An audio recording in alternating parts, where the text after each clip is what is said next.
الشباب المغربي كيعبر للسلطات المغربيه بطريقه ذكيه وكيقولوا لهم يا تخدمونا ولا نهربوا لاسبانيا. وغدا 15 وهذه الحمله هذه عملوها من الشهر اللي فات في المواقع، وحوالي 60,000 شخص حاليا موجوده في النواحي وبالاخص في الفنيدق. وهاد الشباب هادو اللي تجمعوا في الفنيدق فيهم حتى التوانسه والجزائريين والافارقه، وكينتظروا غدا باش يمشيو لاسبانيا. وحظ موفق لكم، انا كنشجعكم على هذه الطريقه هذه، وان شاء الله تنجح لكم هذه المحاوله هذه وتوصلوا للسبته.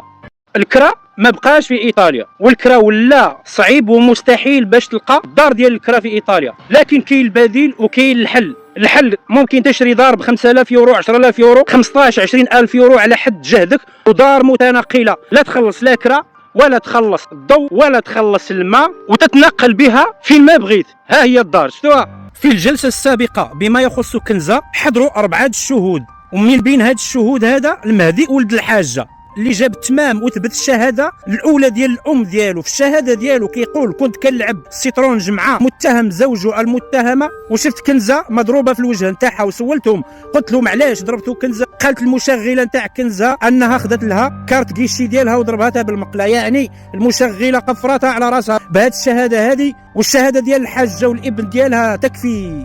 في مدينة الفنيدق حاليا كتواجد حوالي 10,000 من رجال الشرطة، والسبب أن 60,000 مغربي وفيهم الأجانب قرروا باش يمشيو لسبتة، وكيعبروا عن الوضع نتاعهم وكيقولوا للحكومة انتوما ما باغينش تخدمونا، حنا غنهربوا إلى أوروبا. وموعدهم غدا، وحظ موفق للجميع وأنا معكم. مغربي في المدينة اللي كنسكن فيها في إيطاليا كيلقى الشيكات فيهم 130,000 يورو، وهاد الشيكات هادو كيتسماو السينيو تشيركولار، يعني فيهم الفلوس 100%. ونادى للشرطة، والشرطة جات لعنده وخدات الشيكات وفتحت معاه المحضر، واستدعوا صاحب الشيكات وهضروا حتى مع البنكة، والبنكة كتقول لهم ان هاد السيد هذا يلا خرج من عندنا. والمغربي كيلقى الشيكات طايحين في الشارع بعد خروج المعني بالامر من البنكة. وفي الجريدة الرسمية في نفس المدينة كيشكروه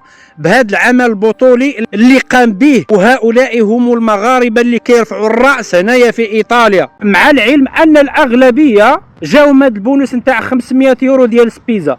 كنت كنتمشى في الشارع، واحد السيد من المتابعين وقفني وقال لي يا خويا انا لي 34 سنه هنايا في ايطاليا وما عمرنيش ديت شي بونus، ومن هذا البونus ديال 500 يورو ما جاش. انا قلت له خاصك تمشي تسول على راسك، ربما صيفطوا لك ميساج ما جاوبتيهمش، ربما صيفطوا لك رساله وهذه الرساله هذه ما توصلتش بها، وخاصكم دائما تسولوا على ريوسكم، حيت هاد البونوسات هادو الا ما خديتهمش نتوما كيضيعوا ليكم ومن حقكم تاخذوهم.